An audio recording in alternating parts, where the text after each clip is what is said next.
Shalom à tous et Rag Pessar Sameach. Je suis le Rav Dr Itzhak Shapira et j'ai attendu une semaine pour vous diffuser cette vidéo. Vous voyez, juste avant Pessar, je voulais vous partager cette vidéo prophétique avec un message saisissant que Dieu m'a donné. Mais au lieu de diffuser une seule vidéo, Dieu m'a dit d'en publier deux pour vous. Nous publions donc celle-ci et la suivante, juste à Pessar, pour vous tous. J'espère que vous partagerez, aimerez et surtout que vous testerez ce que je vous dis et méditerez sur ces paroles. Je ne prends pas ces vidéos à la légère. Les paroles prophétiques ne doivent jamais être prises à la légère. Ce matin, je me suis réveillé et Dieu m'a donné la confirmation de vous transmettre ceci. Voyez-vous, aujourd'hui, les chefs du Parlement en Iran ont publié la déclaration suivante. Nous sommes dans la Grande Guerre mondiale. Les États-Unis se préparent à intervenir avec des forces au sol. Nous nous préparons à la Troisième Guerre mondiale. Je sais que vous voulez savoir ce qui va arriver ensuite et quel sera le résultat de cette opération. Aujourd'hui, mes amis, nous allons nous tourner vers le prophète Ésaïe qui va nous le révéler. Mais avant cela, je veux que vous prêtiez une attention particulière aux chiffres concernant cette guerre. Jusqu'à présent, Israël a été attaqué plus de 19 500 fois sur son territoire en Israël. Mais je voulais que vous fassiez attention. Il y a eu 80 532 alertes. 1300 fois. Il y a eu des missiles venant d'Iran et plus de 3800 fois des missiles et des roquettes ont été tirés depuis le Liban. Vous vous demandez peut-être pourquoi ces chiffres sont si importants. Restez bien attentifs jusqu'à la fin de cette vidéo. Les États-Unis d'Amérique ont donné à cette guerre le nom officiel de Opération Epic Fury ou Opération Fureur épique.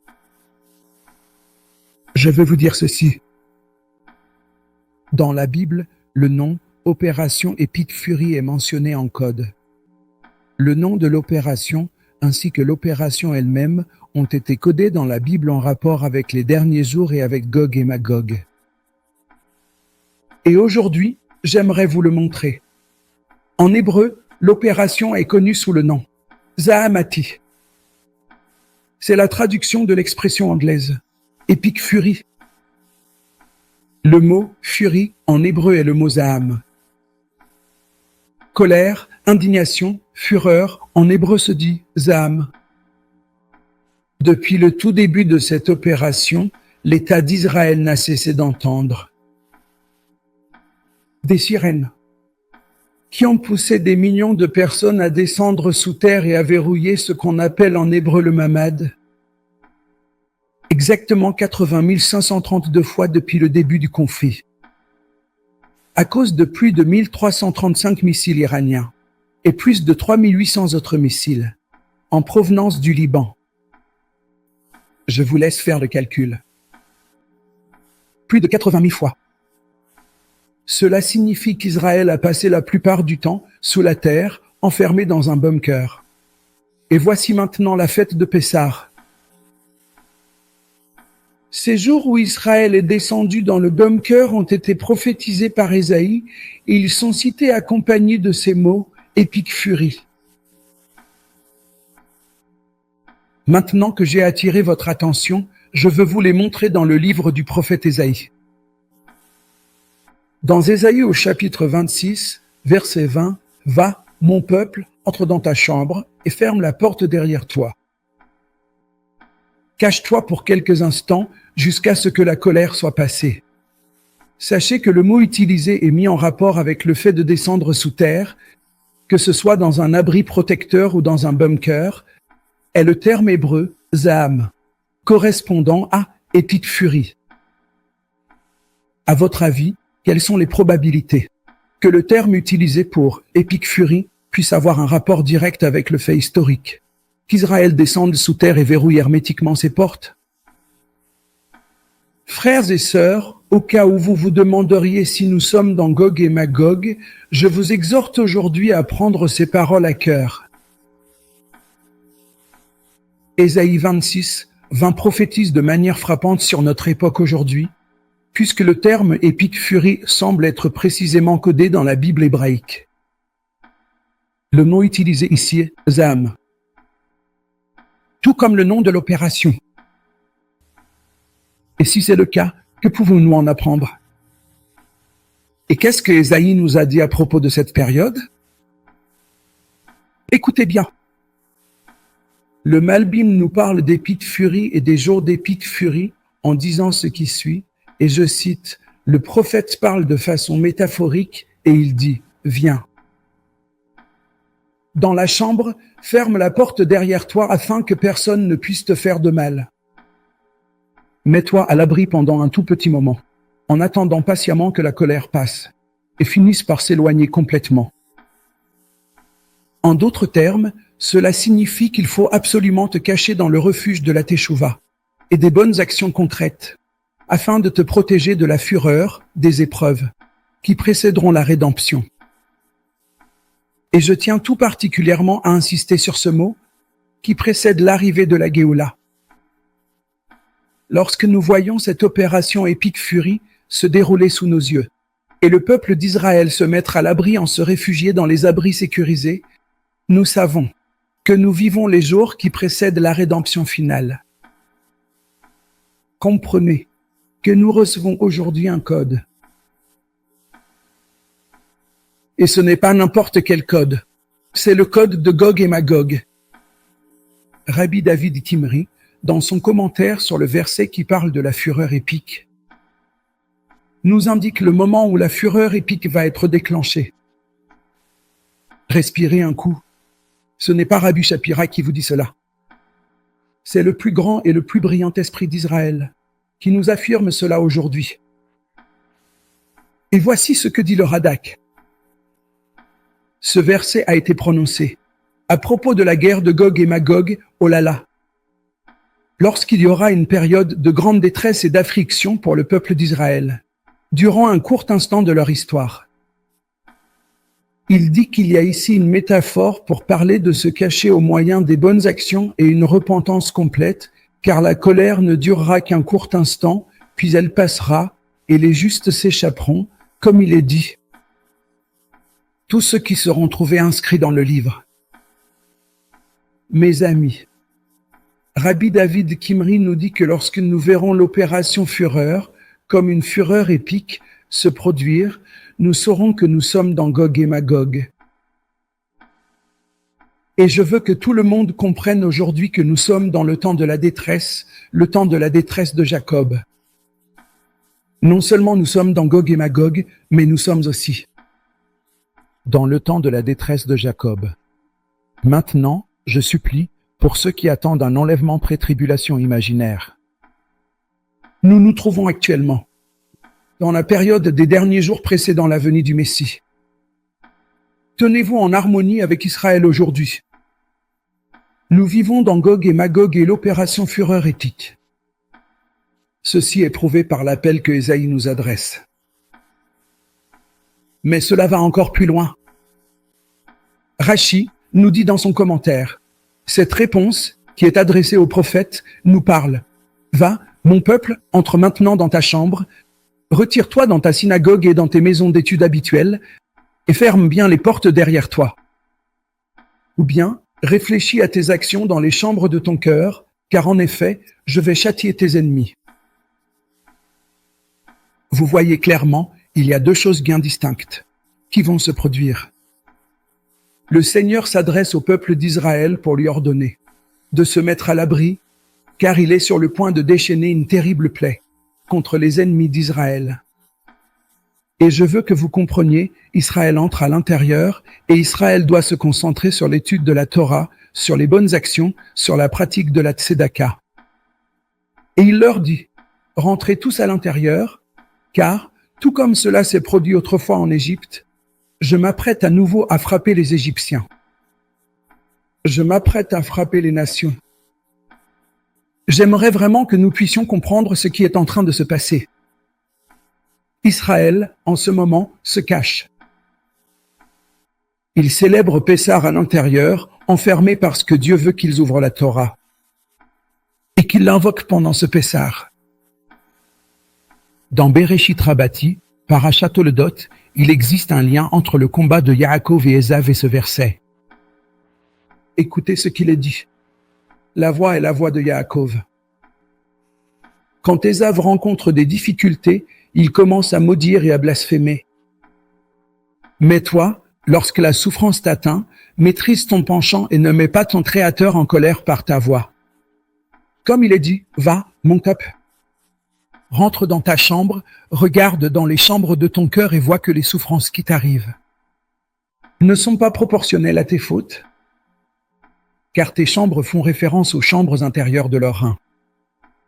Car la souffrance n'est jamais permanente, elle passe. Mais si tu hausses le ton, alors tu agis comme les mains d'Ésaü. Comme à Réphidim, Israël éleva la voix et s'est plaint en disant « L'Éternel est-il parmi nous ou non ?» Et aussitôt, Amalek vint contre eux, comme il est dit, alors Amalek vint. C'est une situation bouleversante pour nous tous en ce moment, car nous sommes engagés dans une lutte acharnée contre Amalek. Le peuple d'Israël se retrouve mis à rude épreuve en cette période de Pessar. Allons-nous invoquer l'Éternel pour nous racheter de cet exil d'Ismaël ou non? C'est là le défi pour Israël pour la semaine à venir, alors que nous entrons dans la fête de Pessar. Si Israël invoque le nom de Hachem, si Israël invoque l'Éternel, si Israël se tourne vers lui, invoque le Messie si Israël se repent. Nous verrons la Géoula apparaître, car Dieu lui-même combattra pour nous en ces jours. Dieu nous fait entrer, non pas parce qu'il va nous punir. Il est sur le point de punir nos ennemis. Que s'est-il passé après l'opération Epic Fury, mentionnée dans Ésaïe 26:20? Frères et sœurs, le verset suivant nous dit immédiatement ce qui se passera à la fin de cette guerre. Vous devez savoir ce qui va arriver ensuite. On m'a posé la question, quelle est la suite? Voici ce qui vient ensuite. Ésaïe 26, verset 21, le verset juste après. Après l'opération Épide Furie, il est dit ceci, car voici, l'Éternel sort de sa demeure pour punir les crimes des habitants de la terre. Et la terre mettra le sang à nu, elle ne couvrira plus les meurtres. Avez-vous entendu ce qui se passe après l'opération Epic Fury? Juste après l'opération Epic Fury, Dieu sortira enfin de sa cachette. Et il punira toutes les nations qui ont tourmenté Israël, en commençant par Amalek et en poursuivant avec Édom. Le retour du Seigneur est imminent, et même en ce Pessar, si nous faisons appel à lui, nous verrons sûrement le salut et la rédemption. Le Malbim a cité ce verset, Ésaïe 26, verset 21, et a dit ceci. Le Seigneur demandera des comptes aux nations qui ont fait du mal à Israël, et la terre révélera le sang qu'ils y ont versé. Le sang sera mis à découvert pour susciter la colère et pour venger ce qui s'est passé. Et désormais, il ne couvrira plus ses morts. Bien au contraire, si un meurtrier est trouvé, la terre elle-même se dressera contre lui pour le punir immédiatement. Avez-vous entendu ce qui va arriver? Le Seigneur lui-même consumera les meurtriers, les terroristes et tous ceux qui s'opposent à Israël. Lorsque la fureur épique sera terminée, le Seigneur lui-même commencera à combattre pour Israël et au nom d'Israël contre l'esprit appelé esprit du Ramas. Ramas, en hébreu, signifie violence et le Radak souligne cela. Et il affirme qu'à ce moment-là, ils devront rendre compte de toutes leurs iniquités passées. Et chaque sang innocent qu'ils ont versé leur sera imputé. Oh là là, chaque soldat qui est mort, chaque juif innocent qui est mort. Tant que le sang n'est pas vengé, c'est comme s'il était couvert par la terre. Mais lorsqu'il est vengé, c'est vrai, il est révélé, car le livre de Job le dit ainsi, ô terre, ne couvre pas mon sang. C'est pourquoi il est dit, elle ne couvrira plus ses morts. Il est fait mention du sang et non des autres actes de violence qu'ils ont commis, car le meurtre est la forme la plus grave de Hamas. De même, il est dit dans la prophétie du livre de Joël, « Je purifierai leur sang que je n'ai pas encore purifié. » Frères et sœurs, le Seigneur lui-même s'apprête à combattre pour nous immédiatement après une fureur épique. Le Seigneur est en train de se préparer activement à faire la guerre en faveur du peuple d'Israël. Les rabbins ont mis en rapport Ésaïe 26, verset 21 avec l'histoire de Pessah. C'est pourquoi il est important que nous soyons tous à l'intérieur, que nous célébrions Pessah à l'intérieur, chez nous, comme Israël. C'est une image de la première rédemption. Il est écrit ce qui suit dans Exode 11, verset 4, qui est un parallèle à Ésaïe 26, verset 21. Moïse dit, « Ainsi parle l'Éternel, vers le milieu de la nuit, je passerai au travers de l'Égypte. Entendez-vous ce que dit le Seigneur? Je passerai au milieu de l'Égypte.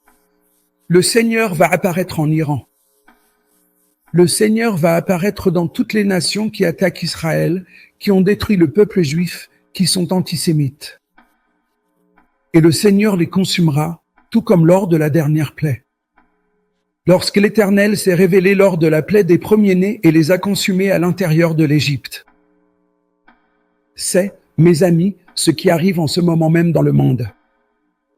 C'est pourquoi je vous appelle tous aujourd'hui à rejoindre le Dieu d'Israël, le Dieu de Jacob et le peuple juif. Le Midrash relie Ésaïe 26, verset 21.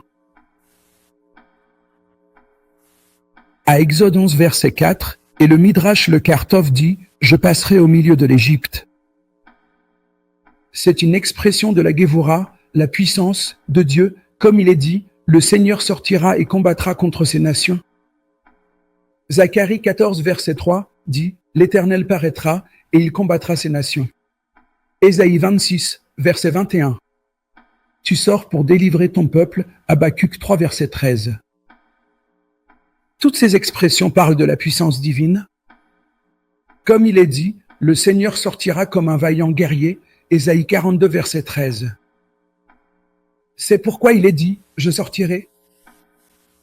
Dans sa gloire majestueuse, il s'est révélé au milieu de l'Égypte.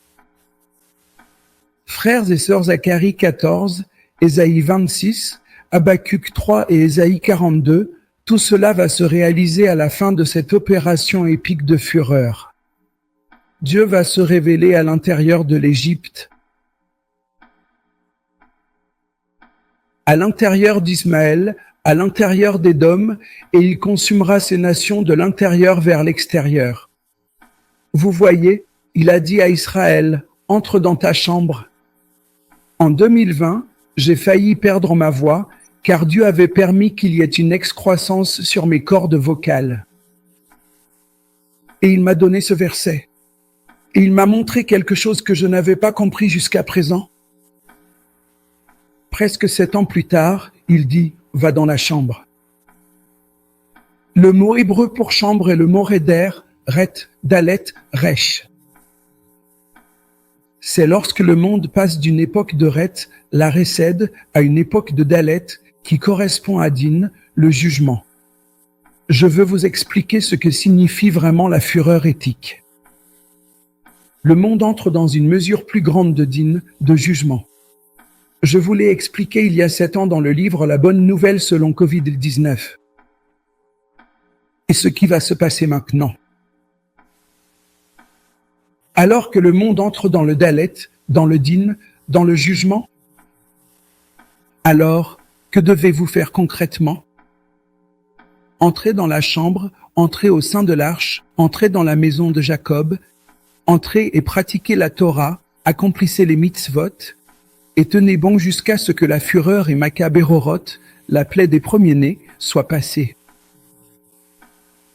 Puisse cela arriver rapidement et que nous survivions au grand jugement et aux décrets qui nous font face. Je vous en supplie. Partagez cette vidéo, aimez-la, laissez vos commentaires et méditez sur ce message. هاي سميار